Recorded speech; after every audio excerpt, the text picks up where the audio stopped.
Tying up a fly I created a number of years ago. This is called the Baby Armadillo.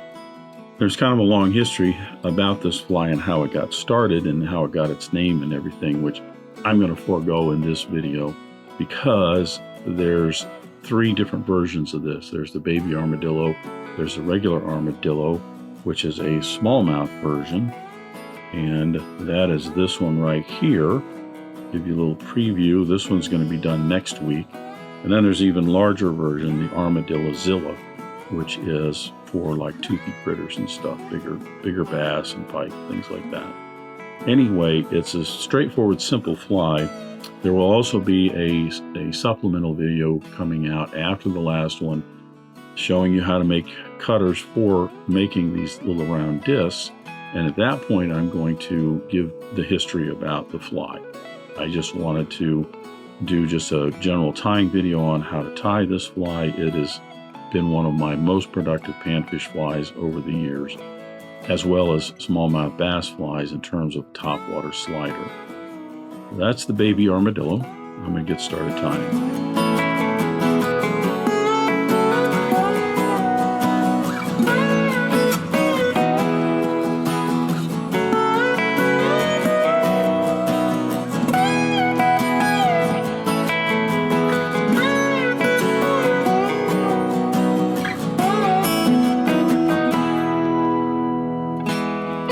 I'm going to start the Baby Armadillo with my hook and the vise. This is a Mustad 3366 in a size 6. You could do these in a size 8 with these discs the size that we have. You probably want to go, the discs that I'm going to show you here are 3/8 of an inch. I'd probably go, if I went to 8 or 10, I'd probably go to a 1/4 inch, but I'll talk about that in a minute.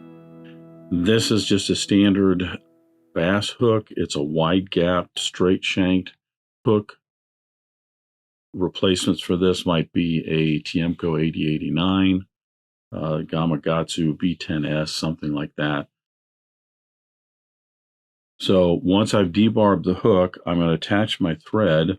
For thread, I'm using a Danville 70 Denier in orange. And I'm using the orange simply because it's a orange-bodied fly. So it will end up an orange head right next to the orange discs right up at the end. But you can use black if you want to, or something like that if you don't have the orange. Again, keep in mind that you can, whatever color you're going to make your scheme for this, then you can change the thread up accordingly. This one is going to be an orange pattern, so I'm going to tie in my Marabou first for the tail. I like to get some of these that are fairly fluffy on the ends right here. I'm not looking for real long length on this because it's just a short little panfish fly, although I will go a little bit longer than the overall hook length, but I just like it to be full.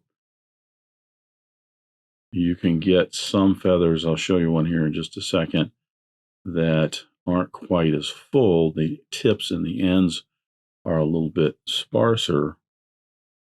This one right here happens to be sitting here. As you can see, the tips on this, they just don't have as much barbules on them and they're not as full.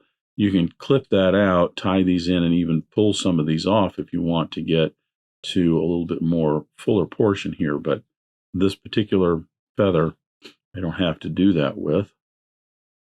Now I'm going to clip that, and I want to cut that so that it is just beyond the point of the hook.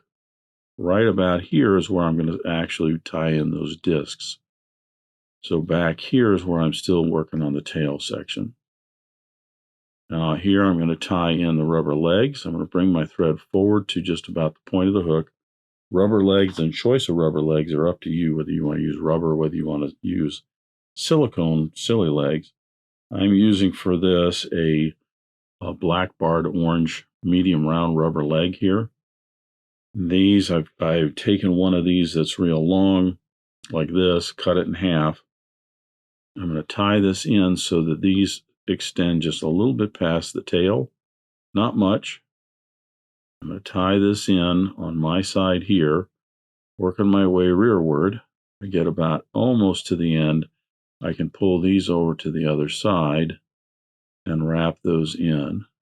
What I should end up with is a couple of legs on each side. If you want to use a different technique for tying those in, by all means you can. But I should end up with a couple of legs on each side like that. You'll notice that I have gone down the bend just a little bit here. That's just to get the tail and the collar in, and then leaves this whole section for our discs and the body. On the original flies that I tied, the hackle here was probably like a rooster from a bass salt neck or something, because it's very sparse barbs here on that. But I'm kind of adopted this to do something a little bit fuller these days. So I'm using, this is a Metz pen neck that I have, which is, it's a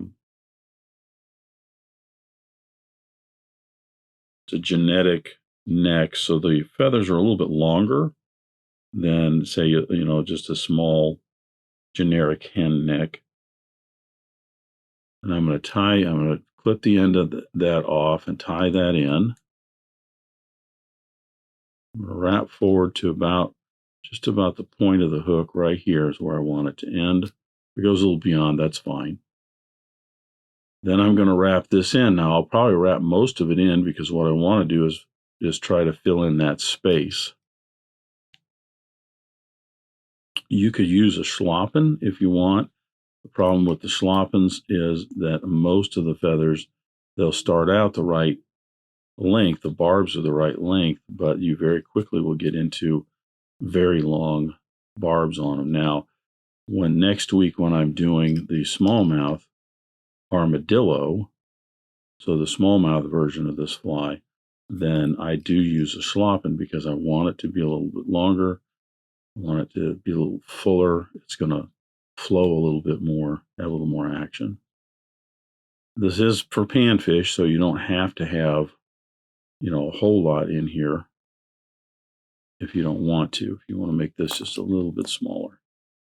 But surprisingly, the size of this fly, you look at it and you think it's a little bit on the big side for panfish. I tell you, it just amazes me, the panfish that gobble this up. You can make them smaller if you want. The problem with making panfish flies small is you're going to get a lot of small panfish. So the more aggressive small ones are going to be attacking your fly a lot. Plus, the bigger ones can inhale that fly a little bit quicker, and they'll get it hooked down in their throat. So I tend to go a little bit bigger, 6s and 8s for my panfish flies, topwater especially. Smoothing this area off right here just a little bit. I'm going to stop right there. Now we're going to start putting our body in. The dubbing that I use in between is just some ice dub. This happens to be some UV hot orange ice dub. You could use a different color instead of orange on this if you wanted to do black, or even a pearl, just to give it a little bit of different look to it or makeup. Now I'm just making a small, maybe 2-inch sparse dubbing noodle here.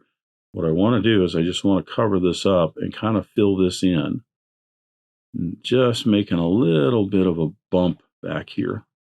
Not even really a bump so much as just like I said, I'm kind of covering all that up, and then I'm going to end up right in front of it. Now I'm going to tie in the discs. These discs, as I've mentioned, are cut out, and these are just a 3/8 inch diameter disc. You can, if you're going to go with a smaller hook, go down to 1/4 inch. If you're going to go with a little bigger hook, you can go to 1/2 inch. The ones for the smallmouth are a 5/8, which I'll show you on the armadillo next week. These are really simple to tie in. You want to just place it up here, and you're going to pinch it around the hook like this so that your thread is just grabbing just the very edge of that disc. and then you're going to wrap that in, smoothing that off. Now we're going to go back to our dubbing.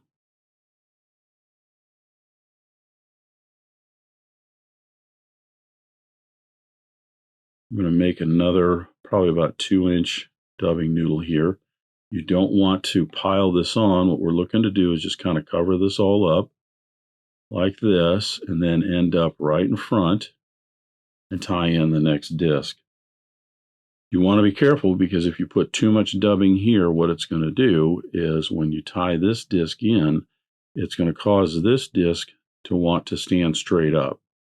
Now we are going to add some Zap-A-Gap, some some CA glue here in a minute to help those, and that actually helps the fly last a little bit longer. So I'm going to pinch that down, just grabbing that edge, that corner again, wrap that in, covering all that up. You can wrap backwards a little bit. You'll grab a little more foam if you want. And then my last disc,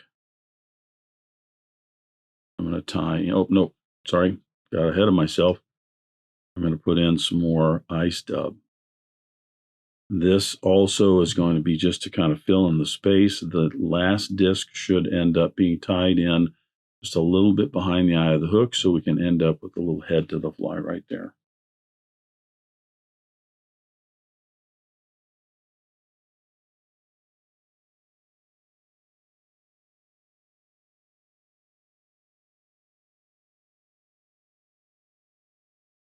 You have to experiment a little bit. Sometimes you'll put a little bit more ice dub in there, sometimes not as much.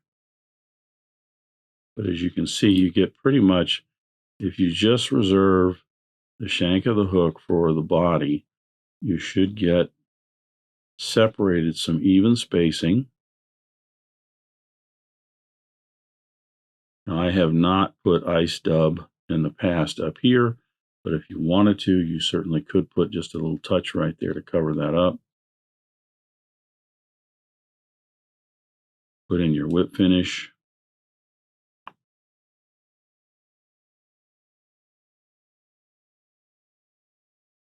Trim away your thread. We're going to put some head cement right on those thread wraps right there. And I'm going to put a little bit down here in amongst that ice dub. That's just to get down in there and reinforce it a little bit, because this is going to get chewed up. There's no way around on this fly. Now, as I mentioned, I'm using some super glue. This is a Loctite, a liquid. The gel you can use if you want. You just have to hold it a little bit longer. What I'm going to do, pushing those forward a little bit, I'm going to put about half a drop right here, and then move this back, and another half a drop right there. And then I'll gently push both of these down like this. Be careful. If you get too much, you're going to squeeze that out. That's fine, but you'll get it on your fingers, so just be a little careful with it. You just want it to hold in there like this. Now, originally I did not do this step, and the fly fished just fine. This is one of the originals that I originally tied. As you can see, they're not glued together here. But I did start to adopt doing this after a while, because it just makes this a little bit more durable. It lasts a little bit longer. As you can see with this one's barely hanging on right here, and it just helps the fly last just a little bit longer. Now, you could put some little cute eyes on that. You could even glue on some googly eyes or something if you want to on that. That's up to you. That is the Baby Armadillo, and I will, as I mentioned in the introduction, there's the Armadillo that's coming along next week. And then in 2 weeks from now will be the Armadillo-Zillo, which is a much bigger, beefier pattern for toothy critters and stuff. Just having some fun with it. And then there will be a supplement that I'm going to add after that last one on making your own cutters to cut out these discs and how to go about cutting those out. So that's the Baby Armadillo.